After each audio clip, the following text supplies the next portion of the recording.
Hello, everybody. If you could take your seats, we'll get started.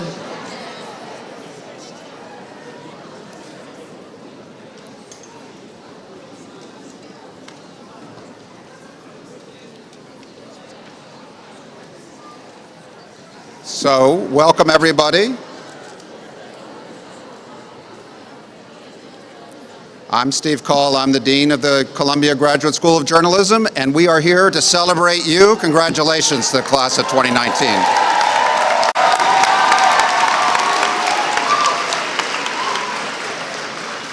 Before we get started, I think a couple of collective thanks are in order. First of all, I would imagine that many of you, if not all of you, owe something to the people sitting behind you, family and friends and others who have come to support you.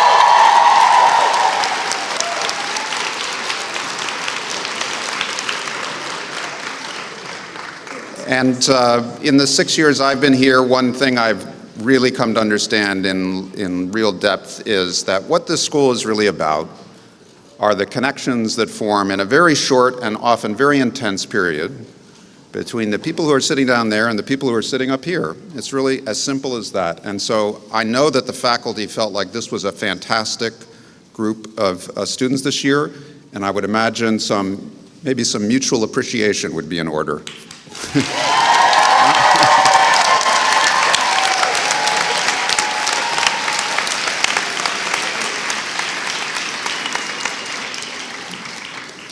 I thought you guys did a pretty good job out there today.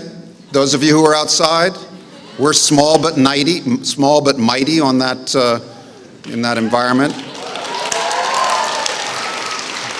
I did notice that when the president of the university made the observation that journalism was under attack, what came from our stand was, yay! But I have to say, you recovered after that and you started to listen, and when he called for justice in the case of Jamal Khashoggi, your response led the whole crowd. So thank you for that. It was well done.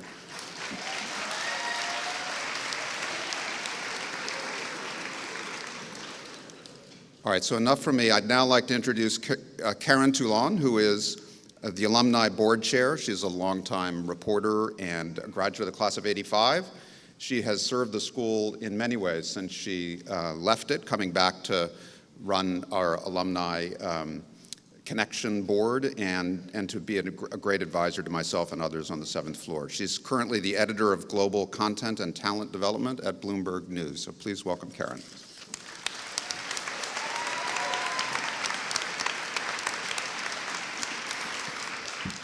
Thank you, Dean Call, and good afternoon, everyone, especially our 2019 graduates, family, and friends.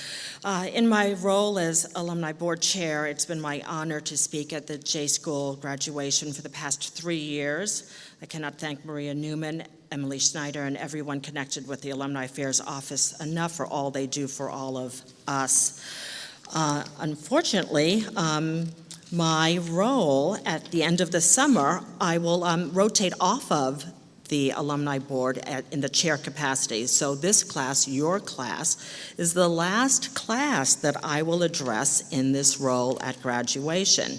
Now, at past graduations, I've spoken about changes in the business model, about tough employment prospects, about unprecedented times. That was a good one. Last year, I spoke about how much our profession needs you, our most recent graduates, and as many intelligent, ethical new voices and points of view as it can get. But today, well, frankly, today, I'm going to be selfish. Enough about you, let's talk about me. Just this morning, indeed at 6 o'clock this morning, I walked off a plane after an 11-hour direct flight from Accra, Ghana.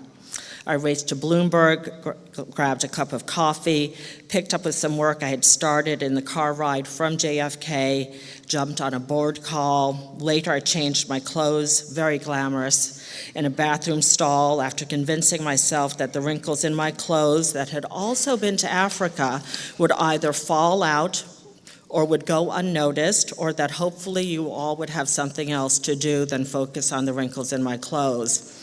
I also sat down to write my remarks for today and recalled how remarkable 2019 had been so far for me. It actually started off this year with the honor of joining Maria Ressa, yes, our very own Maria Ressa, our keynote speaker today, with Joel Simon of the Committee to Protect Journalists and other members of our field, helping to drop the ball at Times Square in New York City in recognition of press freedom. I've also traveled to Brussels, London, Austin, Texas, Columbia, South Carolina, and again in the past 10 days, Johannesburg, South Africa, and Accra, Ghana, all for a profession that I love. Each experience was magical in its own way, aside from any actual journalism work being done. The surreal rain of New Year's Eve, Maria may remember that. If you looked up, you threatened being drowned. It was just so rainy. Listening to an Austin cowboy boot salesman explain his wares with surgical precision and trying to choose which one pair of boots I would actually buy. Falling in love with pimento cheese in South Carolina. I suggest you try some, or a vat of it as I did. Visiting the Apartheid Museum a few days after South Africa's presidential election. And just a few days away, touring the Elmina Castle in Ghana, one of the more than 30 so-called slave castles that dot the Gold Coast, as that nation celebrates or marks the year of return with the great African diaspora. Now, I can trace all of these experiences, and I believe my ability to truly savor each and every one of them for the joy that they brought me and the experiences they brought me. Yes, from pimento cheese to the slave castle, each was remarkable in its own way. And I can trace that back, I think, to my time at Columbia. Columbia J School has 11,000 alumni, and as I said at a recent Alumni Awards luncheon, you can find J School graduates all around the world using the skills that we learned in this school. We are leading newsrooms, or we are leading our own companies. We are producing documentaries and films. We are telling our stories through photographs and through podcasts. We write books, and we handle communications for organizations large and small. We are doing everything, everywhere, because of what we learn and because of the lasting connections we make right here, either as students or as we return and gather together as alumni. So let me welcome you to our network of amazing alumni. And as I said, 11,000 and counting on you to continue to do what we do. Answer a call for advice, make a call of support, help someone make a connection, and yes, support annual giving however you can.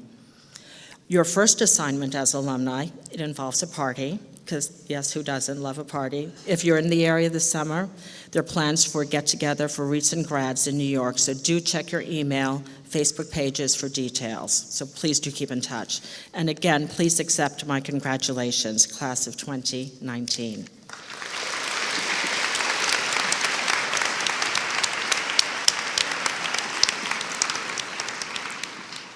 Thank you, Karen, and I'd now like to introduce SPJ advisor Rebecca Castillo, who did a particularly good job this year because we found SPJ's approach to giving us feedback from a student perspective, the town hall you ran, super constructive. It was a good year for SPJ. So she's going to introduce our student speaker.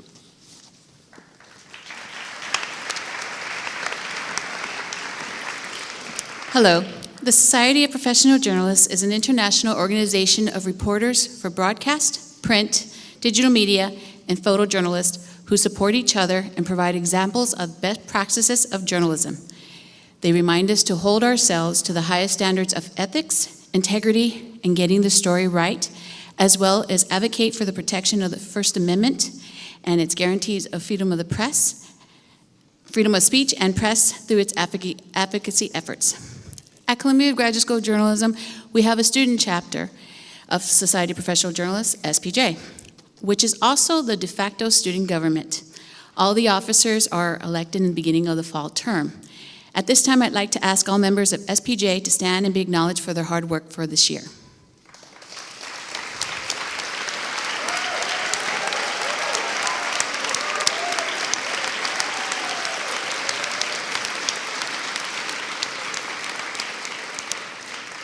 This year, Maura Warburton was elected the president.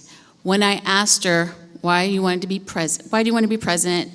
She said she wanted to give a voice to the student body, to each other, to the administration, and provide opportunities to make this year committed to it was important to her to make this year communicate and with each other. I'm so sorry. It was important for her to make each other communicate and make the most out of the year. I introduced the 2019 class president, Morton Warburton. I have never said your last name. Don't worry, everyone butchers it. Thank you.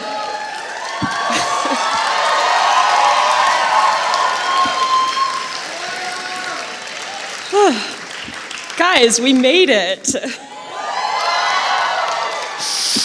We made it through our master's in journalism. Not only that, we made it through subway trips out to Bay Ridge or Corona on cars with broken AC in August. We made it through late nights in Brown and Tao and windowless editing suites. We even made it through that 4-month period where parents and family, I'm not sure if you were aware, but whenever you asked someone, how's it going, you would just get this kind of dead look back. But it was fine because everyone else felt the same, so you never needed to explain. And we made it through the triumphs too. For 10 months, we got to sit here and learn from our journalism idols. And we got to do that next to some pretty freaking phenomenal friends that we made here.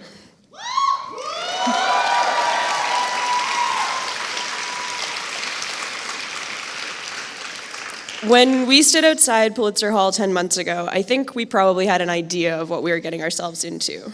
But the reality was so much more than I think any of us expected. The joy and heartbreak and sadness and pride. So now I'd like to talk about something that Dean Cole said at the town hall that our VP, Mary Gillis, organized in January, because it really resonated with me. Someone asked him one of those thoughts on the state of journalism today questions and how we should feel as students going out into the world given the attacks on the media that we're seeing in our society all over the world, from Turkey and Mexico to right here in the US. Because it's scary. There are a lot of career paths where you don't need to worry that just doing your job will get you doxxed or arrested or harassed or killed. But that's the one we've chosen. So basically, Dean Cole's answer was, in years prior, he's seen a lot of classes of students coming through Pulitzer Hall, and they just don't really know why they're there. What is our purpose? When everyone's got a blog or a Twitter handle, when everyone's a citizen journalist, are we as journalists in training obsolete? But not this year. This year, he said he's seen a real clarity of purpose. Because in the last few years, we've seen not only why we are necessary. Journalists trigger policy changes. Journalists change lives. We've seen that there has to be something special about you to come to this profession. You have to really believe in the mission of journalism, to shed light where there is darkness and to bring honesty where there is deception. You have to believe in the importance of distilling what the public is thinking into a powerful op-ed or a comment on culture. We know why we are here. We are here to tell stories and elevate voices that wouldn't be heard otherwise. We're here to expose injustices and right wrongs. We are here to shift paradigms. So what Dean Cole said, that the students this year aren't questioning why they chose this career, that stuck with me because that's been my experience and my perception of our group too. You are looking at such an incredibly talented, passionate, driven group of humans. And it has been so deeply humbling and inspiring to learn alongside you these past 10 months.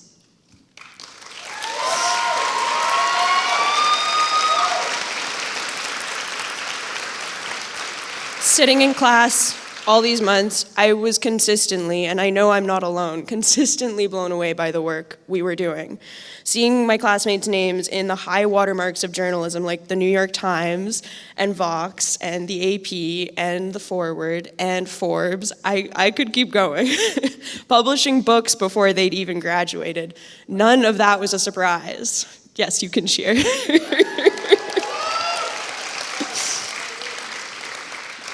I know you may not have felt it every day of the last 10 months, but to your classmates, to your professors, to everyone around you, there was never any question whether this was where you should be or whether you deserve to be here. It's hard not to doubt yourself sometimes, but I hope you never, ever forget this. All I can say is I truly can't wait to see where we go. I can't wait to keep learning and working alongside you all for years to come. Whether this year went how you thought it would or not, whether you stay in journalism or whether you take your talents and your passions to other places, it's been an honor and it's been a privilege. I am so proud of all of us. So congratulations, class of 2019.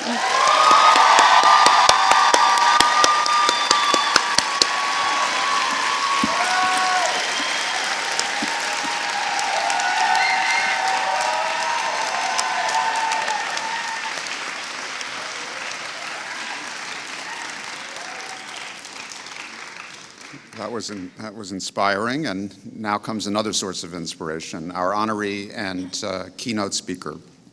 The Columbia Journalism Award is the school's highest honor. It is voted on by the faculty for singular journalistic performance in the public interest. It's presented annually to someone of great accomplishment and distinguished service to journalism, and it's been presented each year since 1958. Some of the past winners include David Halberstam, Ben Bradley, Pete Hamill, Joan Didion, Walter Cronkite, Alan Rusbridger, Nina Totenberg, Lise Doucette, Ta-Nehisi Coates, and last year, Ira Glass. This year, the award is being presented to Maria Ressa. Maria is an investigative journalist, executive editor, CEO of the online publication Rappler in the Philippines. She was recognized by the journalism school's faculty for the depth and quality of her work, as well as her courage and persistence in the field. She's needed this courage because the Duterte regime in the Philippines has filed something like a dozen cases against her organization, and she continues to publish and to push into all of the places where journalism is desperately needed to illuminate both the causes of violence and the sources of disinformation, not just there, but across Asia. She's worked as a journalist in Asia for more than 30 years. She co-founded Rappler in 2012. She helped to turn it into one of the most influential and innovative news organizations in the Philippines while under this kind of pressure. Earlier, she was CNN's bureau chief in Manila, then in Jakarta. Later, she became CNN's lead investigative reporter focusing on terrorism in Southeast Asia. And she's authored 2 books, Seeds of Terror, an eyewitness account of al-Qaeda's newest center of operations in Southeast Asia, and a second book called From Bin Laden to Facebook. Maria Ressa has been honored around the world for her courage and for her work in fighting disinformation and for her unwillingness to be silenced under pressure. In 2018 alone, she won the Golden Pen of Freedom Award from the World Association of Newspapers and News Publishers, the Knight International Journalism Award of the International Center for Journalists, and the Gwen Ifill Press Freedom Award of the Committee to Protect Journalists, among others. It's my great pleasure to welcome Maria Ressa to the school, this year's recipient of the Columbia Journalism Award. This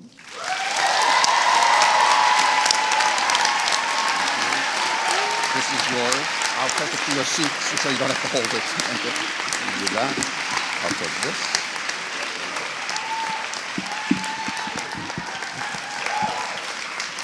Gosh, I'm short. Thank you. Let me pull this down. Thank you, Dean. So nice to see so many friends, faculty, the parents, and I'm going to tiptoe so you can see me a little bit above. And class of 2019, congratulations!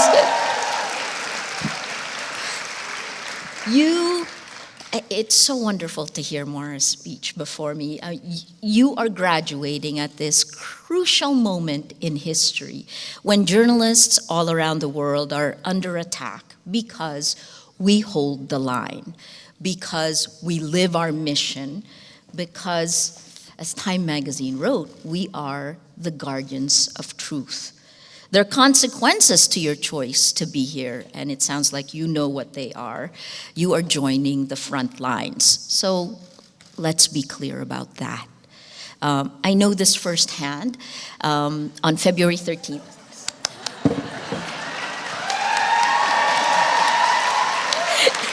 yay! Now I can see you. Wow, awesome. All right. I was just going to tell you, when you're short, you need to lift up. Anyway, I love the energy you guys have. So I was just going to tell you what I know firsthand, which I wish I never learned. And this year, on February 13th, a day before Valentine's Day. I'll always remember this. Plainclothes agents from our FBI in the Philippines, the National Bureau of Investigation, they came to our office to arrest me. Our young reporters at Rappler, as we have drilled, took out their phones, I hope you always have this, and went live. So my arrest was live. One of the officers came up to one of our reporters and tried to intimidate her. That'll happen to you. You can hear what he said on the live stream. He said, "Be silent or you're next." In that 5-week period, I was arrested twice. I was detained once, deliberately kept overnight so that I guess the government wanted me to feel its power. They wanted to intimidate and to harass. And then on Valentine's Day, my government's gift is that they allowed me to post bail. In 14 months, the Philippine government filed 11 investigations and cases against us. I've had to post bail 8 times in 3 months. To be free and to be here today, thank you for inviting me. I have paid, along with our directors, nearly 3 million pesos. That's about $60,000 US. That's hefty when you compare that to Imelda Marcos, who was actually convicted. My arraignments have just begun. Her bail is about $9,000, right? That's less than the $10,000 travel bond from just one court that I was given one day before I was supposed to get on the flight to come here. But I'm here. That's the goal.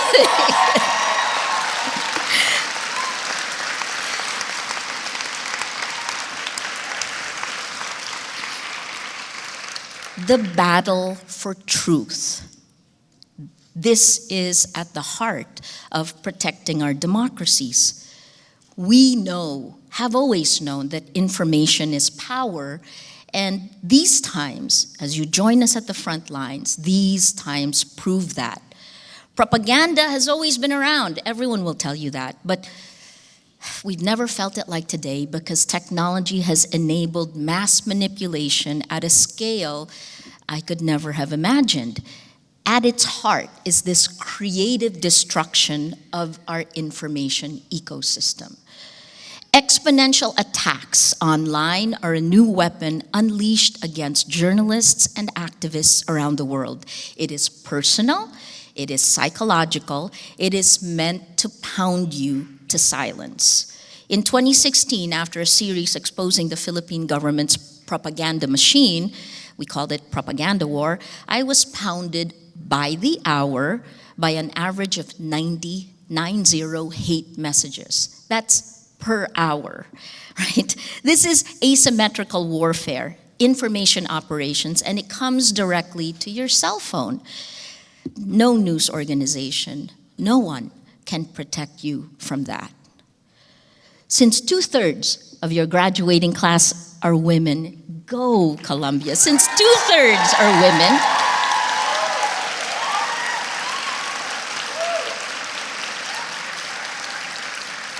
so, since 2/3 of you are women, I have to tell you that the numbers, the studies show us that women are attacked anywhere from 3 to 10 times more than men. And the attacks are vicious. It is about how you look, how you sound, how you walk, how you talk, and these attacks quickly turn sexual. Researcher Camille Francois coined a term for it: Patriotic Trolling, online state-sponsored hate, targeting those who question power and are perceived. You don't even have to be critics. You are just perceived to be critics. The sentence for our times: a lie told 1,000,000 times is truth. Without the facts, there is no truth. Without the truth, there is no trust. We have data from the Philippines showing how journalists and news groups have been insidiously and systematically attacked on social media. This is happening not just in the Philippines, it's happening here in the United States and many other countries around the world. It tears down credibility and splinters our communities. These bottom-up attacks, like AstroTurf, they jump to co-opted newspapers infiltrating traditional media. In the Philippines, it's the Manila Times, which the owner, the chairman emeritus, is the head of international public relations for President Duterte. Then, it's top-down from the government. In situations like this, the voice with the loudest megaphone wins. Duterte, Trump, Putin.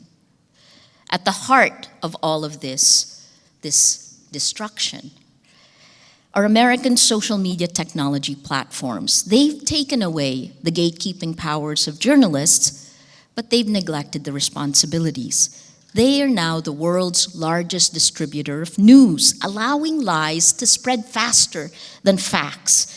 Laced with anger and hate, these fuel the worst of human nature, imploding democracies around the world.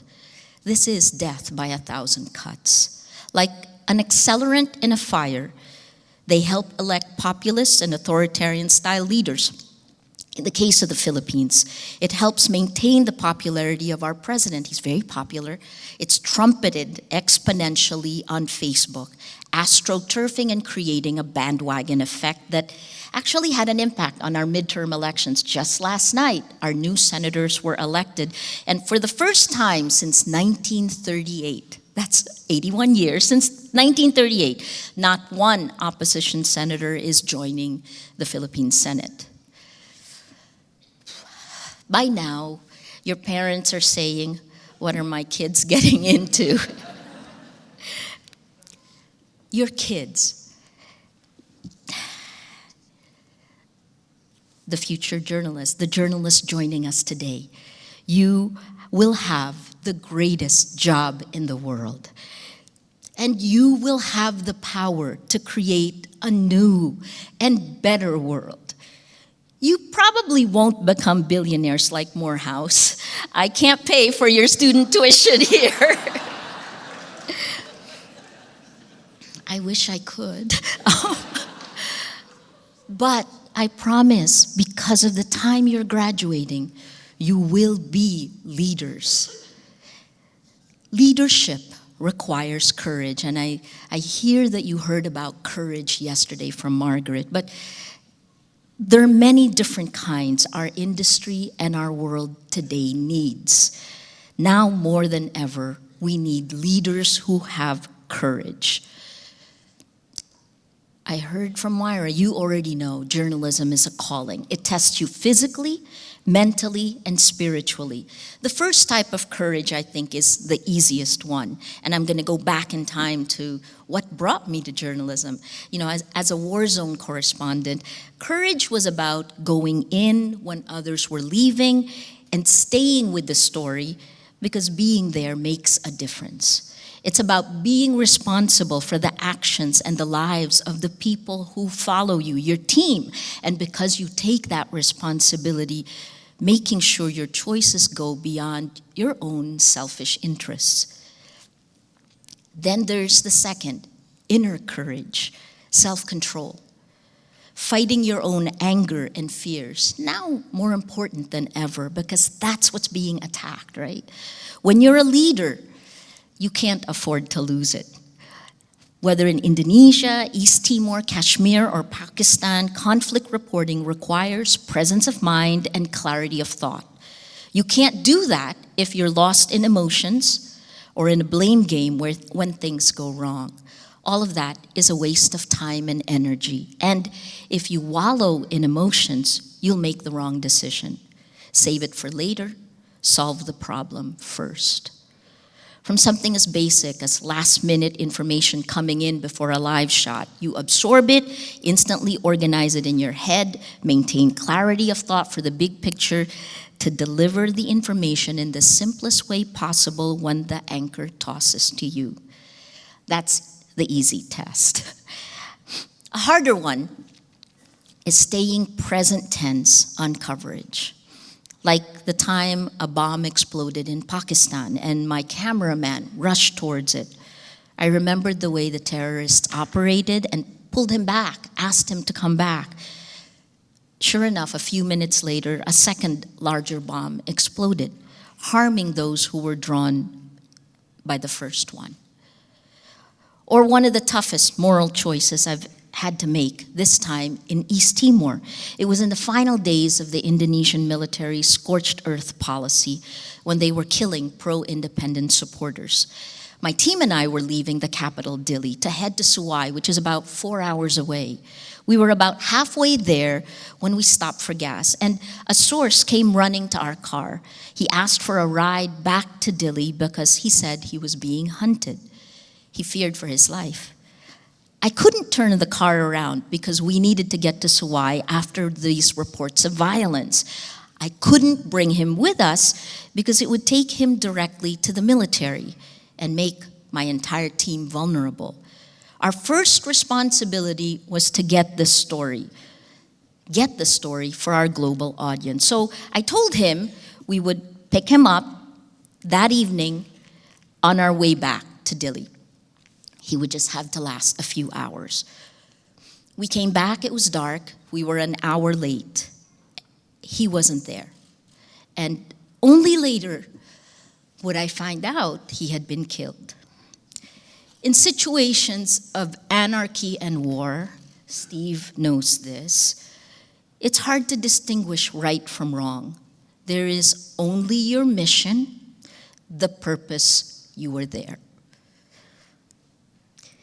Then there is, and this part has kept me through the last 3 years, the courage of your convictions. Speaking against injustice, the abuse of power, taking a position based on principles, drawing lines you will never cross, because on this side of the line you're good, and on this side you're evil. This is where Rapplers, we always use hashtag hold the line. This is where it comes from. A lifetime of learning for me. The only way you will stick to the ideals you have now is if you define this now. Before you're tested, draw the line. Know your whys to figure out the what. That's why I liked hearing what Moira had to say. When I chose my home and returned to the Philippines at the end of 2004, I headed the largest news group in our country. This courage, the last one, the courage of convictions, is what I needed because at that point I wanted to change culture. I was heading a news group of about 1,000 people. It was about standing up to vested interests of power, from the owners to politicians to corporations and lobby groups. We took a zero-tolerance approach to corruption, firing anyone found guilty of accepting or soliciting a bribe. That's rare in the Philippines, where corruption is endemic. We tried to build a culture of transparency, of meritocracy, to eliminate feudal ways of management and give a level playing field. It didn't make me popular. Which brings me to today. So, in many ways, my entire career has prepared me for today's battles, like going to the gym, right? The things you do from this moment on will flex the muscles you need 30 years from now. When people ask me where I find courage, I'm puzzled because I'm not doing anything differently from what I've always done. Yes, we have a lot more problems, a lot more attacks. And yes, being arrested is a new experience, something I wish I didn't have to go through. But journalism is not a crime. And now more than ever, our societies need journalists with purpose and with mission. All I do is put one foot in front of the other. Hold up the sky so my team can continue its work.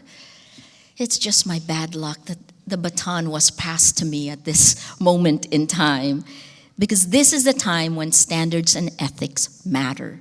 This is the time that determines who you really are. There are two main problems you have to solve. I've already told you about one, the battle for truth.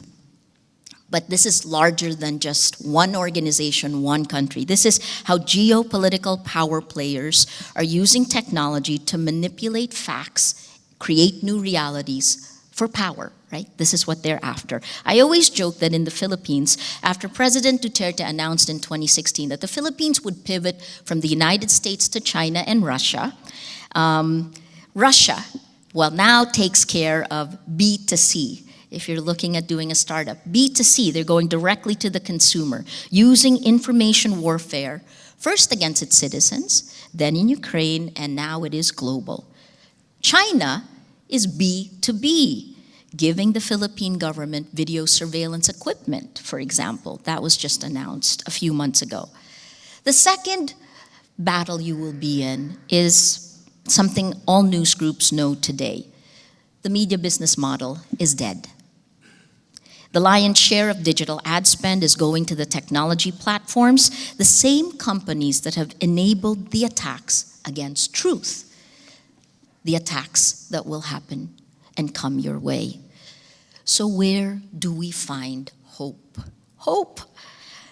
I find hope from Rapplers, and the award that you have given me, that belongs to Rappler.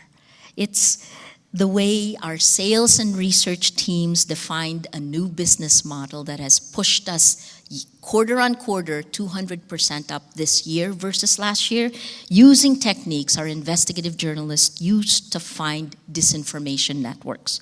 The way they learned to use data to fight back. The way our young reporters stand up to power and just continue reporting. They are creating the future today. They inspire me. I find hope from the grandfather at the airport who stopped me and brought his grandson, and with tears in his eyes, he asked me, what's going to happen to our country? I don't know, but I couldn't tell him that, right? Or the family right after him who hugged me like I was their long-lost daughter. Journalists are moving into strange places and the lines are blurred. More than anything, listening to you in the short time I've been on stage, I find hope from you sitting in this hall, the great Columbia class of 2019. A third of you overseas, 2/3 women.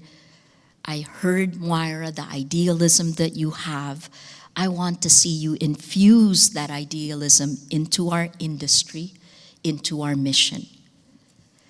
Live according to the values you've learned here. Please don't accept the world as you see it today. Our information ecosystem is broken. A virus has been unleashed in this global body politic, and it is slowly killing us. I wish you the courage to lead the way in finding a global solution, a vaccine that can combine journalism and technology. You are coming of age at a time that matters. What you do matters. What you report and how you fight for truth matters. Our future now depends on you. So, congratulations, class of 2019. Sleep well tonight. Dream of a better future. Then go and make it happen. Go.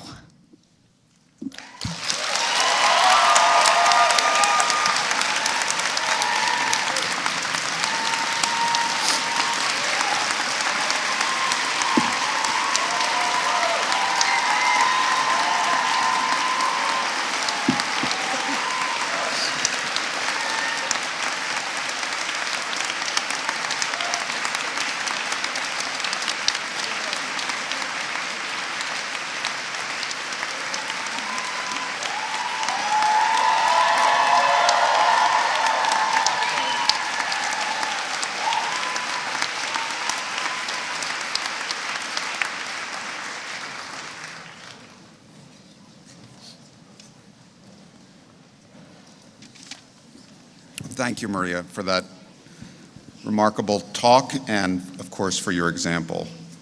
And now to celebrate all of you. At yesterday's Journalism Day ceremony, student prizes and honors were awarded, and we're now going to reprise the list of winners. And first of all, I'd like to call your attention to the students in our MS and MS Data journalism programs who are graduating with honors. This is a system of achievement for about 10% of the class that accumulates from their performance in diverse classes across the school year. So let me read out the names of those who are graduating with honors. Please stand up, and maybe this time, unlike yesterday, we'll hold our applause until the end. Libby Cathy, Josefina de la Fuente, Claire Duffy, Jonas Ekblom, Audrey Gray, Lauren Harris, Caroline Hopkins, Ingrid Holmquist, Lara Regan Kleinschmidt, Brittany Marielle Kriegstein, Abby Lieberman, Catherine Long, Joshua Lucas, Lucas Manfield, Sarah Mawad, Carrie Monahan, Danielle Moran, Thomas Navia, Emily Paulin, Shrey Papat, Francesca Regalado, Olivia Reingold, Tess Risky, Justin Brian Snyder, Ali Swenson, Giacomo Tonini, Robert Tocanel, Pranshu Verma, Emma Vickers, Angela Wong, and Catherine Zorek. Congratulations to all of you.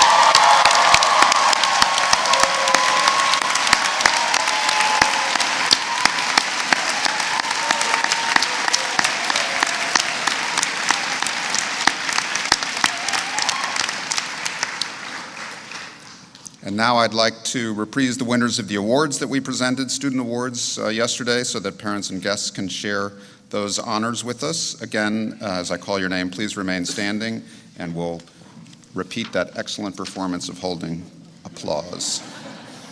The Nona Balakian Prize in Literary Journalism went to Urvija Banerjee. The Brown Tao Award for Excellence in Computational Journalism went to Aaron Riglin and Shreya Vedanthian. The Campbell Award went to Ken Ingram. The DuPont Judy Crichton Award to Ingrid Holmquist and Sana Malik. An honorable mention in that category went to Alan Devlin. The Philip Greer Memorial Scholarship Awards, the MS winner was Sarah Painter, and the MA winner, Nick Corello. The Fred M. Heckinger Educational Journalism Award, there were two winners. The first was a team of two students, Katerina Barbera and Davi Merchant, and the second winner was Hannah Elizabeth Critchfield. The Journalism Editorial Award went to Justin Brian Snyder. The Peter Keller Prize for Editing went to Catherine Long. The Joan Connor Prize to Abby Lieberman. The Linton Fellowships in Book Writing went to Karen Pynchon and Alexandra Starr. The Arthur J. Harris Memorial Prize to Sophie Behrman and Tessa Kramer. And the second, there were three winners for Best MA Thesis in our MA Master's Program. Second runner-up to Dean Russell, first runner-up to Leticia Duarte, and the Best MA Thesis went to Tess McClure.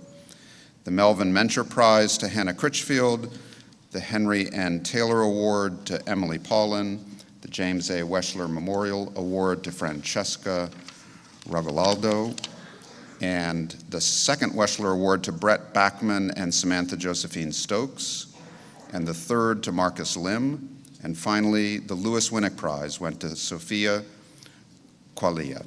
Congratulations, all of you.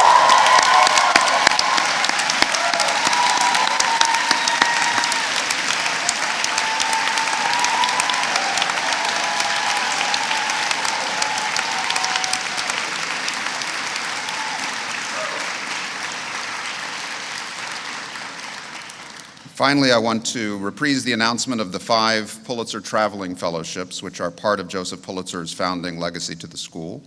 They're designed to enable travel and study abroad after graduation. 4 of them allow students to observe people, politics, society, and the character of the foreign press. One is presented to a student who wishes to specialize in criticism of the arts, drama, music, literature, film, or television. The Pulitzer Traveling Fellowship presented to a student with a special interest in the arts and art criticism this year goes to MA student Adrian Mattei. Congratulations. The next 4 Pulitzer Fellowships are awarded to the 4 students with the highest honors in our MS and MS Data programs, culminating in our top student, this year's valedictorian. So, first of all, congratulations to Ali Swenson.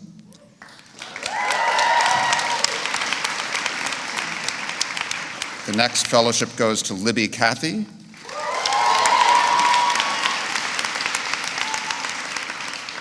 And the next to Catherine Long. And up.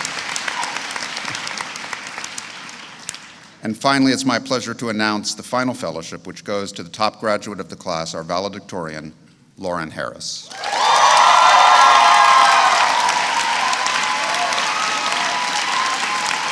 Lauren, will you come up to say a few words?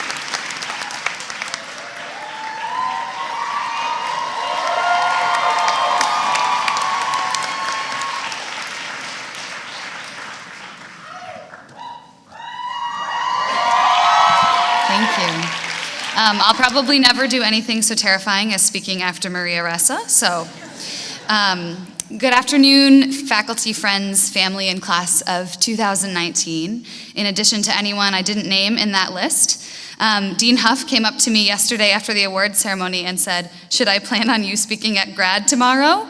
So this is some good, solid deadline writing here. I don't have too much to say because I have been given 2 minutes, and because you're all really brilliant, and I don't know how to tell you things that you don't know anyway. But I wanted to start with talking about my grandma. I called her yesterday, in part inspired by a beautiful piece of audio storytelling by one of my classmates that reminded me that good people call their grandparents on the phone sometimes. She lives in West Virginia, and she and my grandpa weren't able to make it up for the grad, so I called her. "Grandma," I said, "I'm the valedictorian of my class." "Oh, congratulations," she said. "I know, your mother told me I already called 3 people." Then she proceeded to ask me lovely questions that lovely grandmas ask, and she remembered that I recently went to see a production of To Kill a Mockingbird on Broadway. And she told me that she had been reading her favorite magazine, and there was just a wonderful article about that man who plays that man in To Kill a Mockingbird. Some know him as Jeff Daniels. And she said, it was so very good. I want you to read it. I'll mail it to you. And I would bet anyone here $1 million, actually, absolutely I would not because I don't have that kind of money, but I would bet $1 million that a carefully folded copy of that article is in the mail on its way from West Virginia to New York City. And I've been thinking about that in an industry that's increasingly able to look at clicks and eyeballs as a metric of success, in a world where stories and ideas can go viral like disease. I'd like to think about my grandma, about the idea that a story can matter in a way that I don't always think about, to just one person, which may sound overly idealistic to a room full of people that would really just love to pay their rent. But good stories matter to the people that they're about and to the people that they're for. And stories that can seem small next to mountain-moving pieces of investigative journalism, like the inspiring ones we heard about yesterday and the inspiring ones we heard about just today, they make their way to people who value them and turn their pages and tear them out and crease them lovingly and put them in an envelope so that they can share that story with their granddaughter. Congratulations, class of 2019. May you tell stories that matter, both large and small.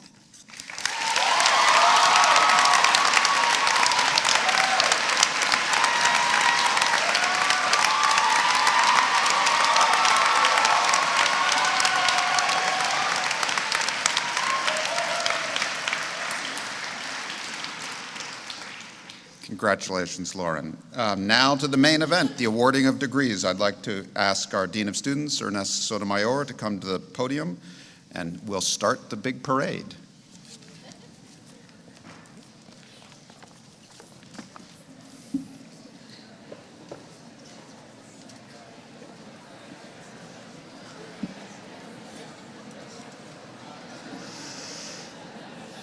Good afternoon. Shall we get the party started? We're going to begin first with our doctoral students who will be receiving their PhDs in communications. Professors Andy Tucker and Todd Gitlin will present the awards to their student. First, we have Washington, D.C., Tom Glazier with 10-year-old Sam and Jessica, 7 years old.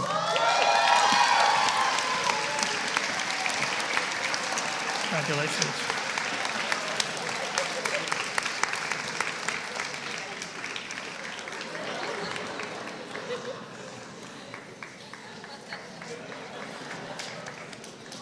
That's it. Yeah. We'll move on to our Master of Arts class. We'll begin with our Master of Arts in Arts and Culture. Presenting their students will be Professors David Haydu and Alyssa Solomon.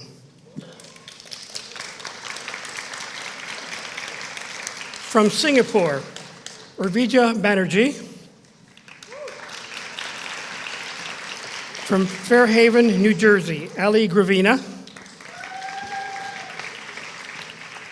From Brooklyn, New York, Elizabeth Kiefer. From Manila in the Philippines, Alyssa Lapid. From Corvallis, Oregon, Meredith Augusta Lewis Lawrence. From Vancouver, Canada, Adrian Mattei. From Leicester in the United Kingdom, Hannah Moore. From Brooklyn, New York, Lisa Peterson. And from Chennai in India, Preeti Zakaria.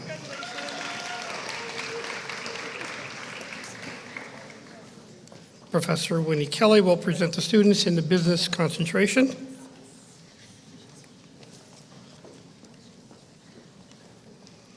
From Winnipeg, Canada, Karen and Dylan. From Delhi, India, Simran Jagdev. From Nairobi, Kenya, Jevons Nayabyaj Miunga. From Lima, Peru, Karina Montoya. From Reston, Virginia, Nick Carollo.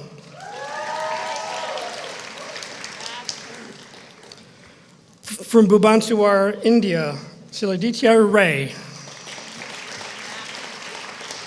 From Atlanta, Georgia, Dominic Green Reuter. And from Annandale, Virginia, Shant Sharagian.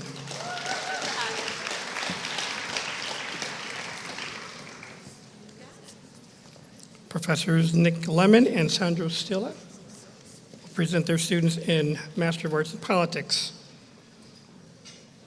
From New York City, Janisar Ahmed. From New Delhi in India, Muhammad Ali.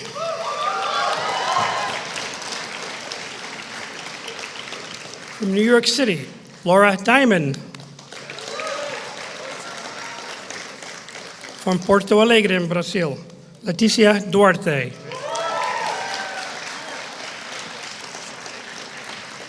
From Tianjin, China, Shirley Ying Han.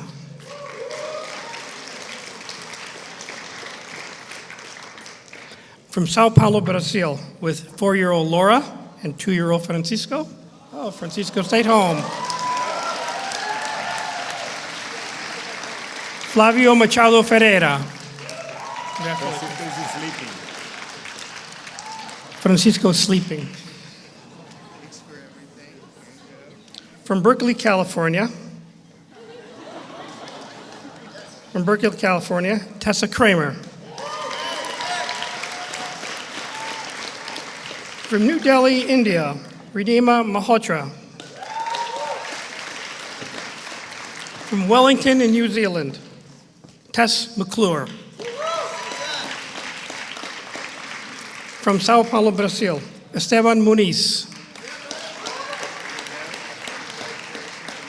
From Rollingsford, New Hampshire, Chris Roberts. From Spilamberto, Italy, Ottavia Spaggiati.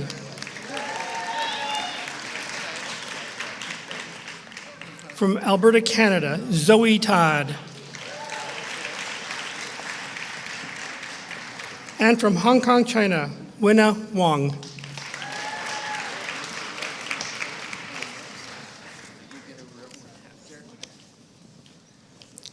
Professors Marguerite Holloway and Jonathan Weiner will present their students in Master of Arts in Science.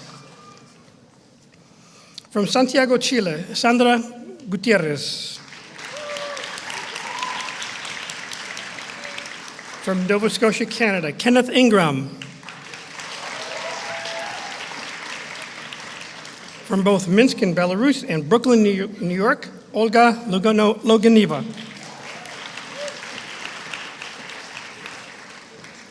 From Toronto, Canada, with 4-year-old Parker, Karen Pinchin.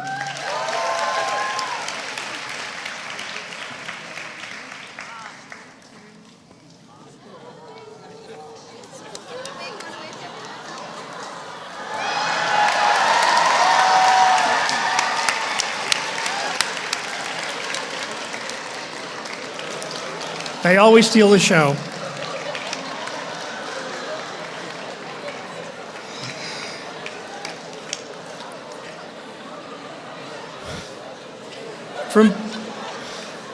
From Boston, Massachusetts, Dean Russell. And from New York City, Anurada Vanarasi.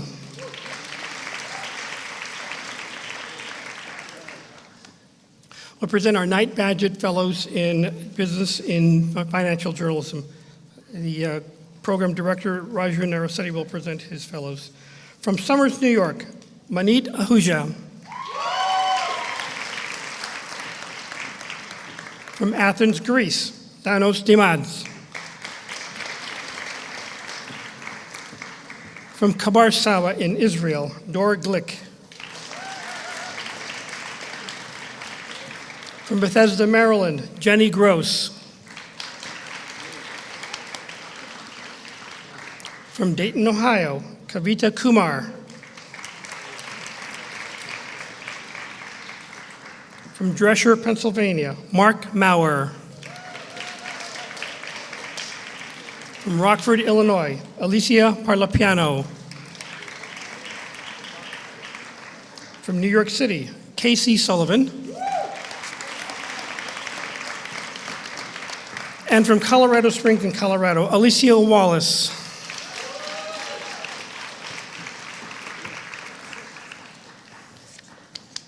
Professor Linnell Hancock, present our Spencer Fellows in Education coverage.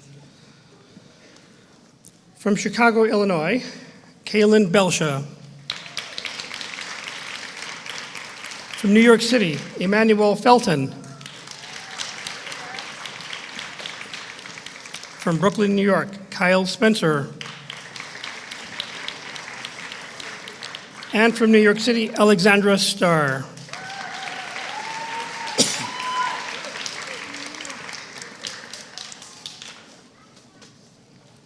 We will now present our Master of Science students in Computer Science and Journalism. Presenting her class will be Professor Susan McGregor. First, from New York City, Eric Bolton. From Elgin, Texas, Georgia Crumry. From Bangalore, India, Pankuri Kumar. From Baotou, China, Mengyao Li. From Trumbull, Connecticut, Saman Mogadam. From Orange, California, Vivian No. From Los Angeles, California, Aaron Riglin. And from Chennai in India, Shreya Vajanathan.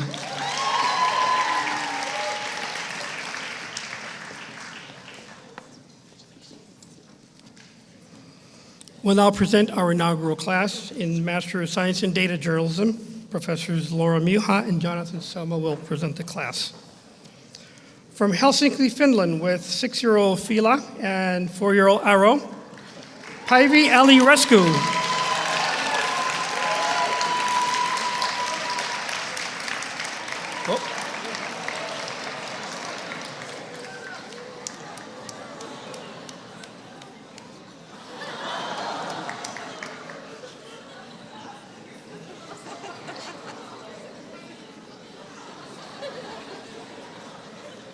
None of you will ever be that shy.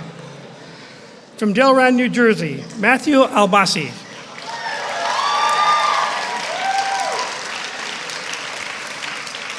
From Ciudad de Mexico in Mexico, Diana Baptista Rojo.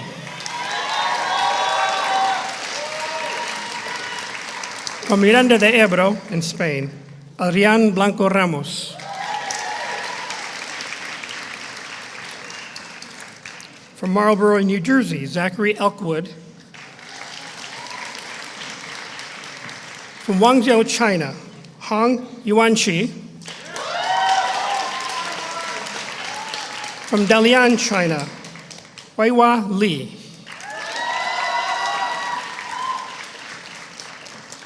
From Fort Collins, Colorado, Veronica Penny. From Provo, Utah, Angela Wong. And from Ningbo, China, Diane Jiang.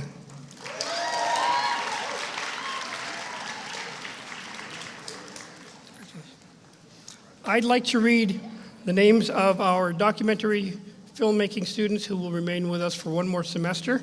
They will be graduating in December. If you would please stand when I call your name. First, Akintunde Ahmad.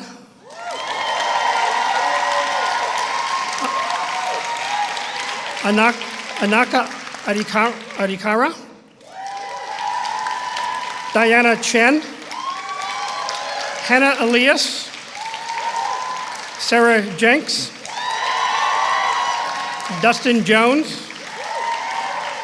Christina Kelso. Natasha Larnau. Lizzie Mulvey, Kelly Ung, Emma Patinga, Christina Shaman, Wei Tong, and Eleanor Wassoir.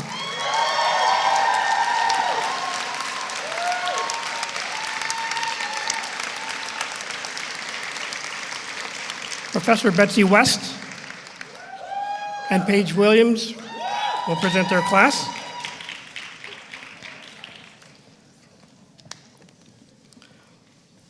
From Philadelphia, Pennsylvania, these are our students in Master of Science in Journalism. From Philadelphia, Pennsylvania, Andrew Adams.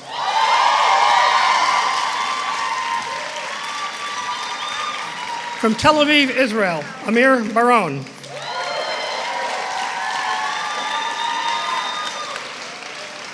From Harlem in New York City, Samori Benjamin.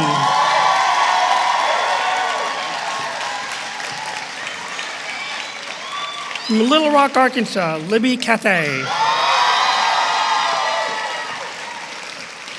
From Orlando, Florida, Lauren Edmonds. From Houston, Texas, Kiara Eisner. From New York City, Caroline Hopkins. Also from New York City, Jack Lauer. From Dhaka in Bangladesh, Nuzmila Lohani.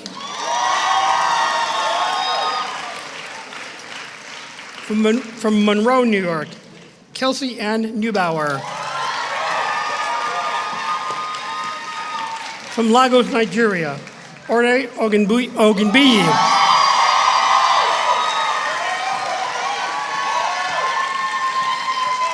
From Shanghai, China, Yuanjing Shi. From Hyderabad in India, Anisha Surkar. And from Irvine, California, Claire Wayne.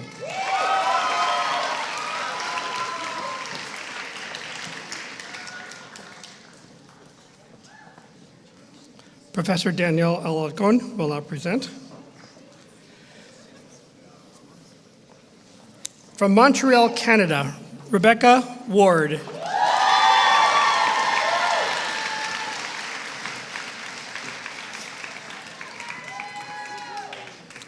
Professors Nina Alvarez and Dale Maharaj.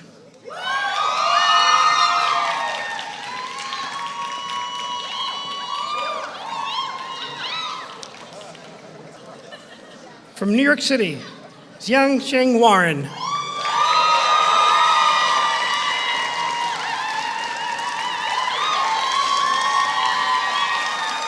From Seoul, South Korea, Chaiwan Chung. From West Orange, New Jersey, Radha Dar. From Winnetka, Illinois, Michael Dubinsky.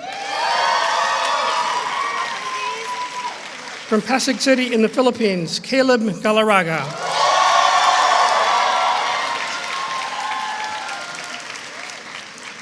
Class of 2019, your class valedictorian from Sioux Center, Iowa, Lauren Harris.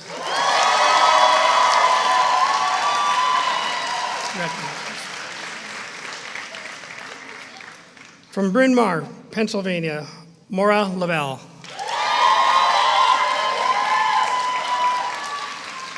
From Swarthmore in Pennsylvania, Elizabeth Ann Naismith Picciani. From Brescia, Italy, Valeria Piantoni. From Washington, D.C., Olivia Reingold. From Chemnitz, Germany, Maria Eleanor Richter.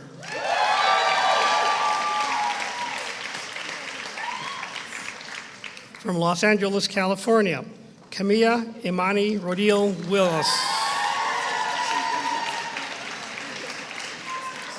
From Pensacola, Florida, W. Paul Smith.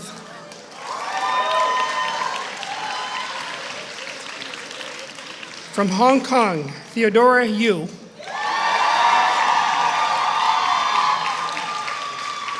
And from Beijing, China, Wufei Yu.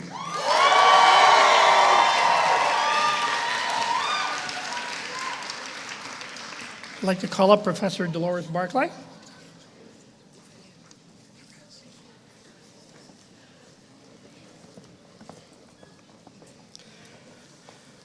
From West Palm Beach, Florida, Christian Benavides.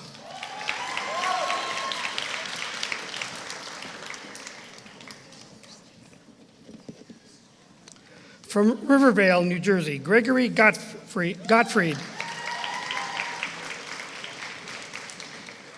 From New York City, Monique Lebrun.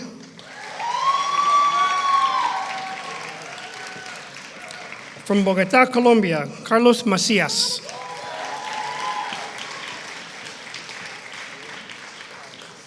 From Santiago in the República Dominicana, with Yaris Grace, who's 3 years old, Jennifer Martinez.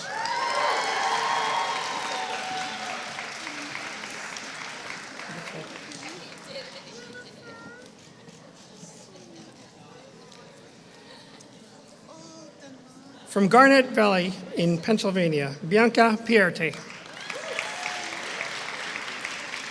From New York City, Zoe Alexis Richards.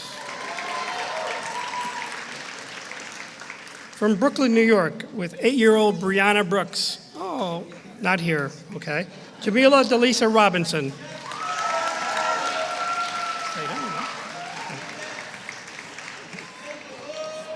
From Boston, Massachusetts, Ashan Singh. From Rolling Hills, California, Justin Brian Snyder. From Mexico City, Mexico, Pia Velasco.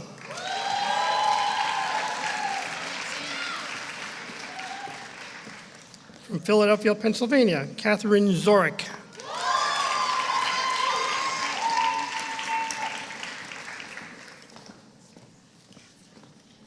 And from New York City, Danielle Yurku.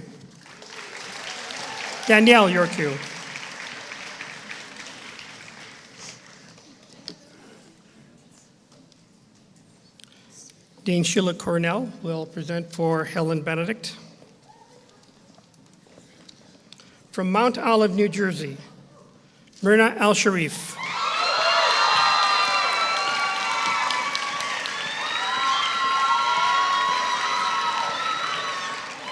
From Munich, Germany, Laron Bauer.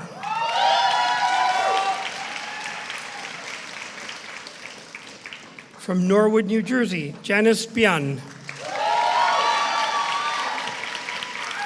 From Millwood, Virginia, Eliza Carter. From Jersey City, New Jersey, Julian Coltrane.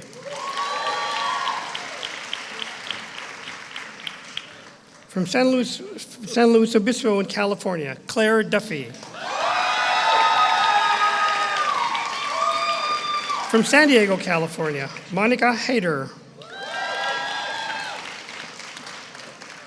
From Palm Bay, Florida, Pascal Mondesir.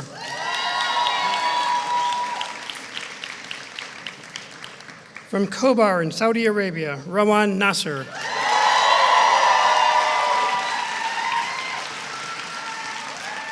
From Cleveland, Ohio, Tomas Navia.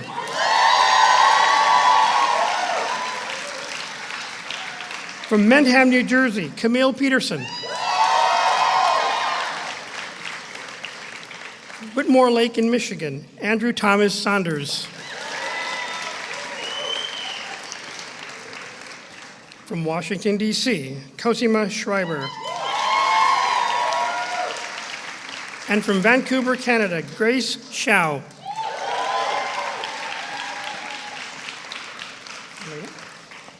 Professor Elena Cabral will present her students from the part-time class.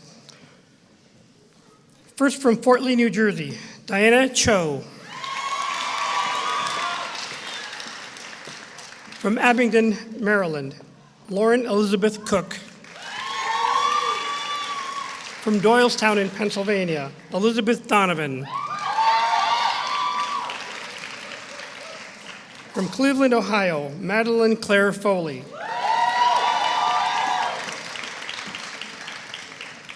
From Brooklyn, with Jackson and Elijah, Audrey Gray.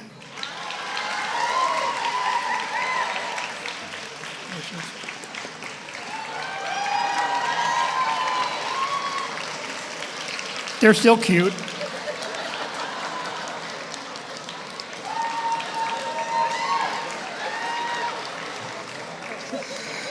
From New York City, Hannah Harnest.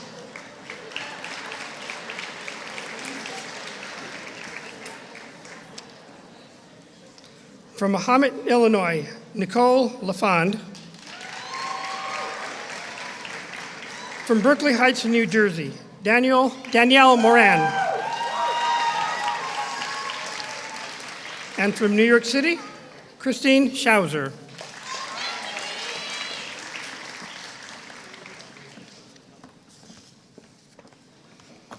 I'd like to call up Professor Samir Patel, who will present for Ann Cooper, who has retired.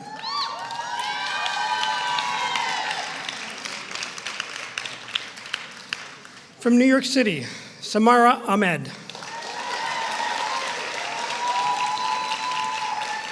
From Rockland, California, Emlyn Alistar Gordon Cameron.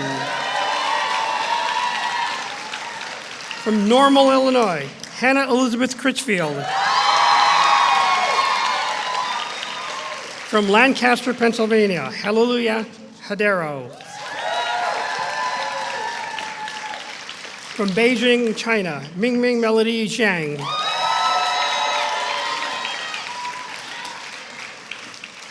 From New York City, Laura Reagan Kleinschmidt.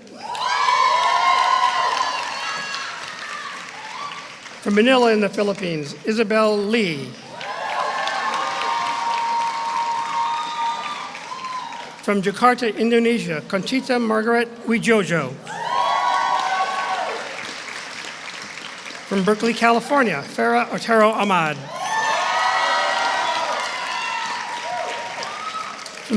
From Belleville, Ohio, Jeffrey Parrott.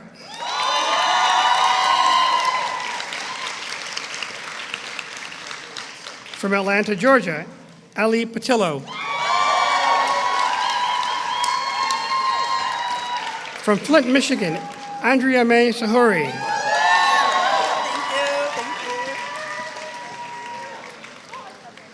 From Bear, Delaware, C. Isaiah Smalls II.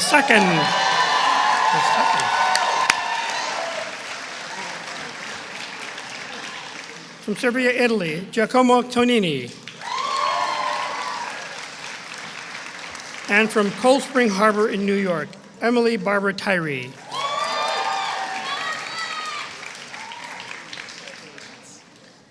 Professors Joanne Ferrion and Linnell Hancock will present their class.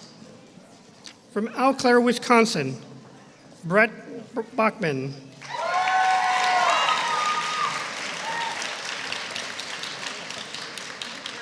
From Diyarbakir in Turkey, Sema Bayram.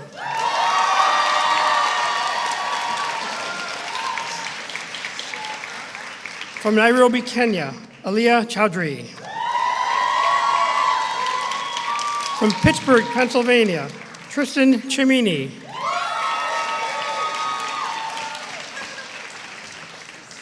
From Atlanta, Georgia, Alan Divlin.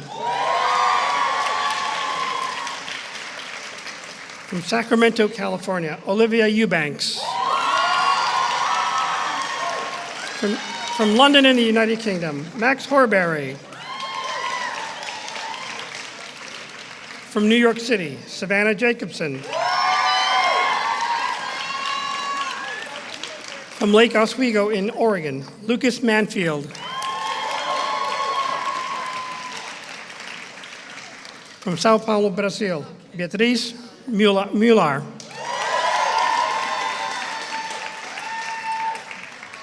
From Rosemont in Minnesota, Virginia Norder. From London in the United Kingdom, Yawasha E. Popowicz. From Lincoln, Nebraska, Samantha Josephine Stokes. From Bangalore, India, Tia Susanna Thomas.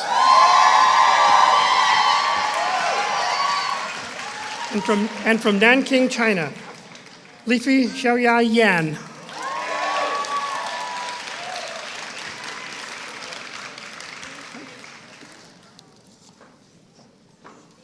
Professor Howard French will present his class. From Staten Island, New York, Sandra Burton Velasquez.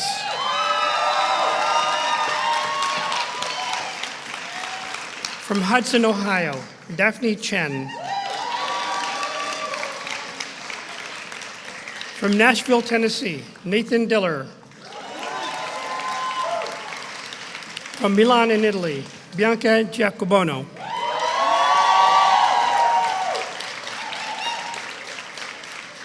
From Sonoma, California, Sophia Jeremias. From Glendale, California, Lauren Catherine Lantry.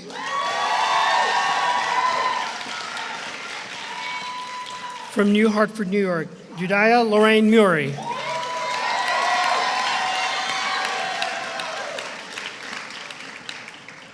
From New York City, Isaac Marcus Schultz.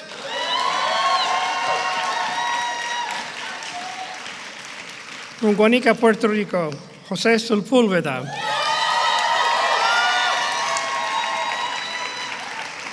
From San Pedro, California, Megan Toros.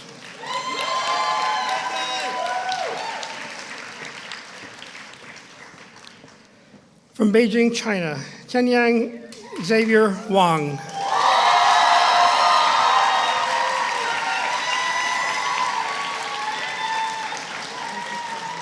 From Vancouver, Canada, your class president, Moira Warburton.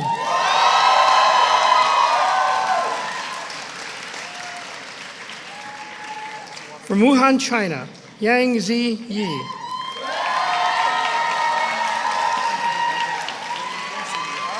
And from New York City, Ali Zaslov.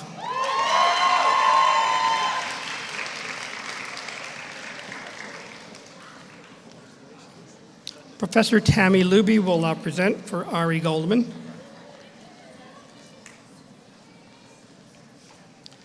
From Bethesda, Maryland, Cynthia Betubiza.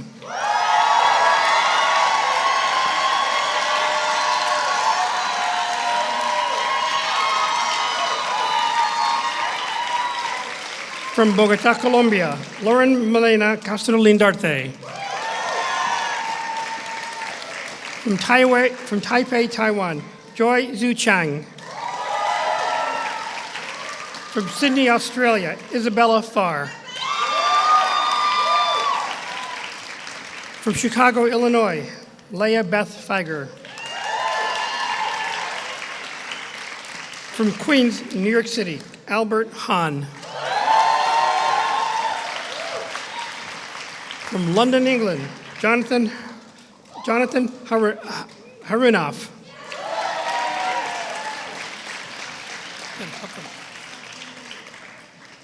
From New Delhi, India, Ilma Hassan.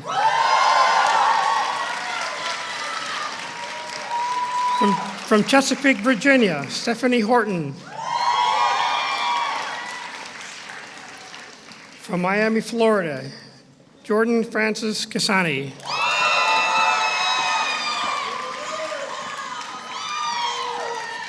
From Beijing, China, Rachi Rani Lee. From Mumbai in India, Javir Kohli Mariwali.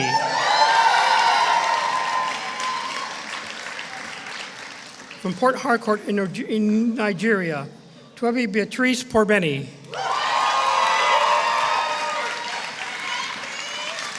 From Philadelphia, Pennsylvania, Pranshu Verma.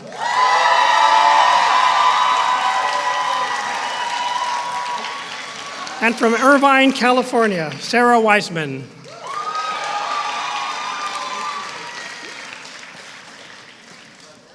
Professors Bill Gruskin and Doolin Tu will present their class.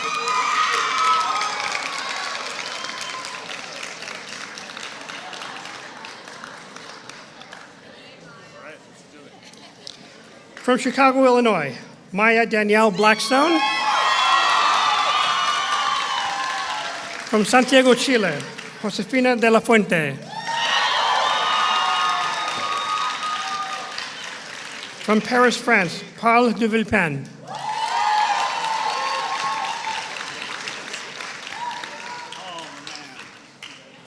From Shelburne, Vermont, Matthew Ellison. From Cornwall, New York, Mary Elizabeth Gillis. From Honolulu, Hawaii, Hivanlani Kapanui. From Singapore, Marcus Lim.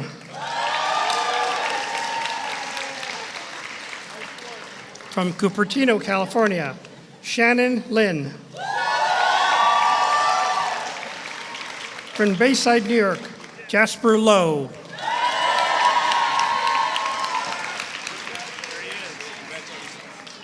From New York City, Carrie Monahan. From Annandale, Virginia, Andrew Nicholas. From Athens, Greece, Ero Partsakoulaki.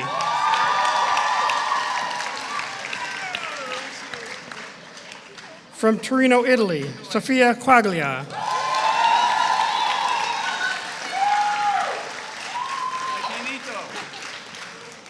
From Seattle, Washington, Tess Risky. And from Los Angeles, California, Arika Washington.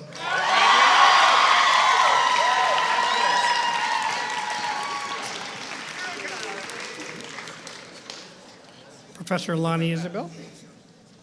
Professor Lonnie Isabel will present his class. From Pembroke Pines in Florida, Ethan Bauer. From Dublin, Ireland, Alice Chambers.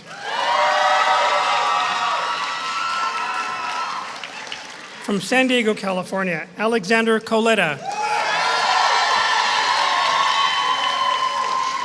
From New Orleans, Louisiana, Jennifer Doherty. From Huntington, New York, Brittany Marielle Kriegstein. From Seoul, South Korea, Yeji Lee. From West Palm Beach, Florida, Brianna Millard.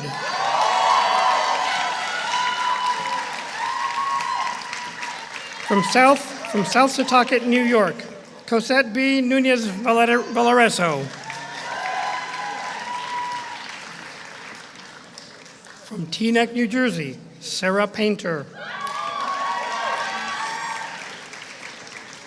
From Wrangell, Alaska, Dan Rudy.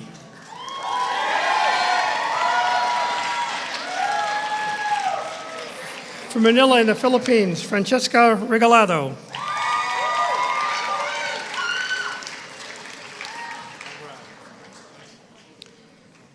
From Astana, Kazakhstan, with Mayrim Darkhan Umirbekov.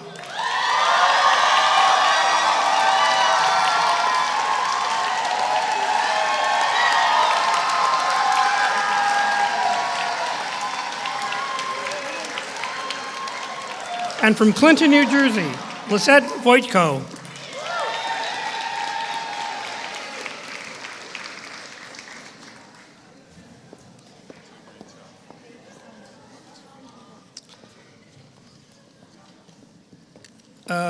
Professor Michael Shapiro and Michael Hoyt.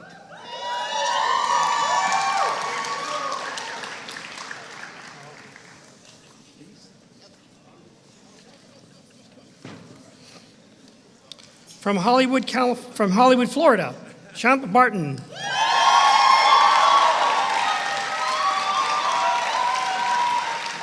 From New York City, Bernard Randy Jenner.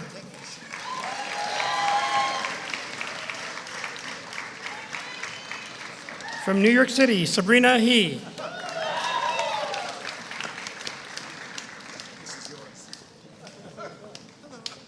From Essex, Connecticut, Morgan Emily Hines. From Rye, New York, Jordan Julian. From Austin, Texas, Sachi McClendon. From Los Angeles, California, Julia McDonald Nieto del Rio.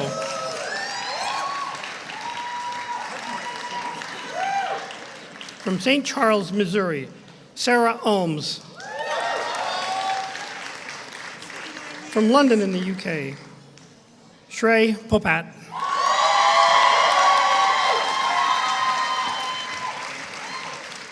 From Atlanta, Georgia, Blake Rawling.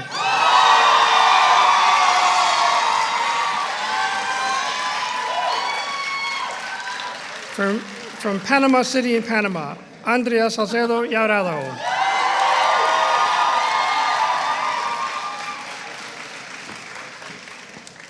From Seattle, Washington, Ali Swenson. From New Delhi in India, Javika Verma. From London in the UK, Emma Vickers. From Zhuhai, China, Yuan Yuan. And from Beijing, China, Zhang Song Song.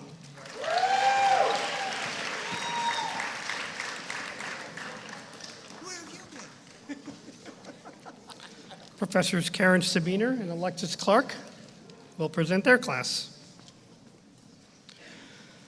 First, from London, England, Sophia Armadi.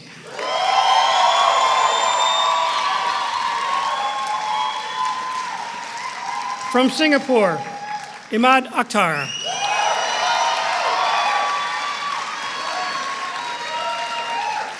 From Jacksonville, Florida, Brianna De Jesus Manos.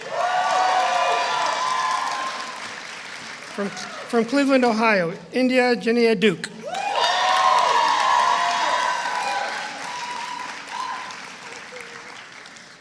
From New York City, New York, Anne-Sophie Ladagny.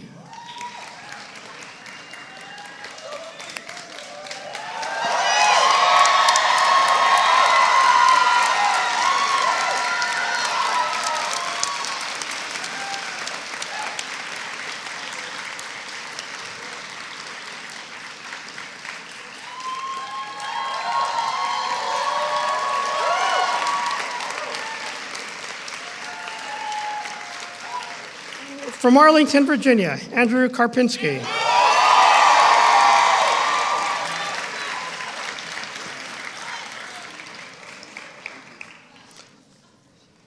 From Amsterdam, Netherlands, Janet Lee.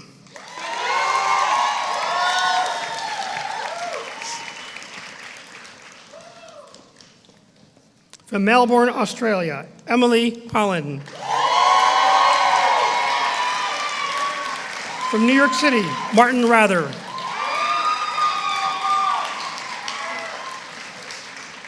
From Beirut, Lebanon, Tamara Saadeh.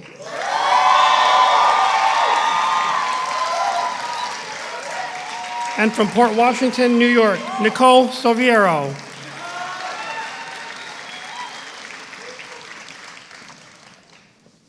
Professors Amy Singer and Barbara Kantrowitz will present their class.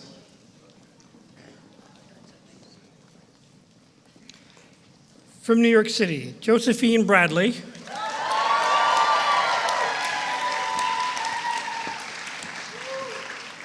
From Rochester, New York, Brian Gordon.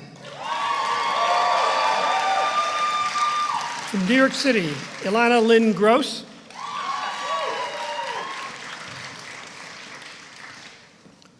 From Zhangjiagang, China, Yaling Zhang.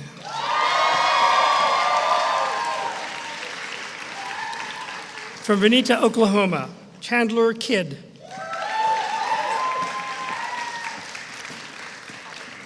From Boston, Massachusetts, Sarah Moad.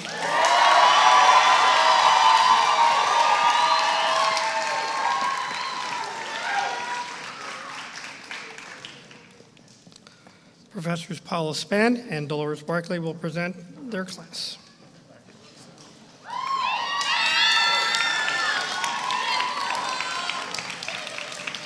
From San Salvador in El Salvador, Cristina Bausan. From Staten Island, New York, Christy Lynn Capiello. From Jinhua, China, Wenxi Chen. From Hudiksvall, Sweden, Jonas Ekblom. From Allentown, Pennsylvania, Zachary Folk.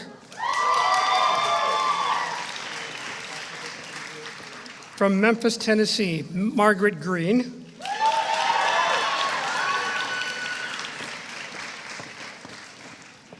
From Nairobi, Kenya, Caroline Kimiyu.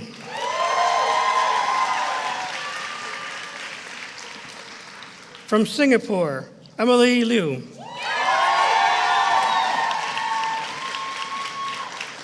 From Seattle, Washington, Catherine Long.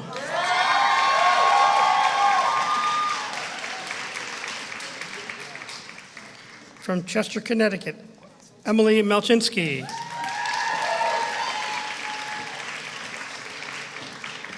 From Old Bridge, New Jersey, Keshav Pandya. And from LaGrange, Illinois, Kylie Roach.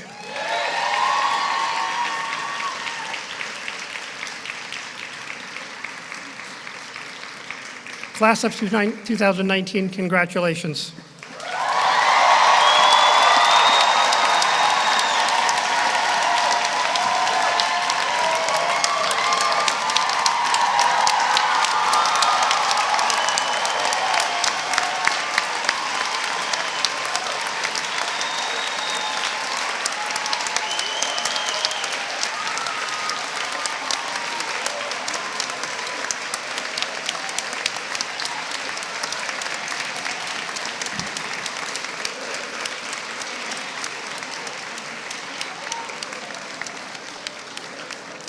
Please join us now for a reception on the lawn between this building and the journalism school. We'll see you out there soon. Congratulations.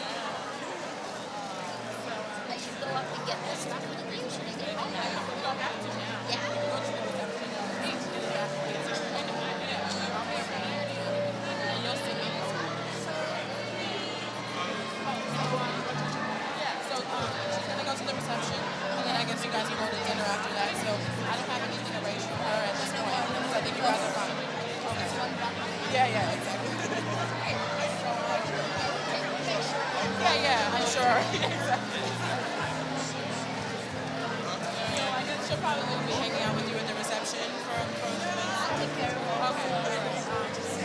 So upstairs, I told her you can just find me. I'll be at the reception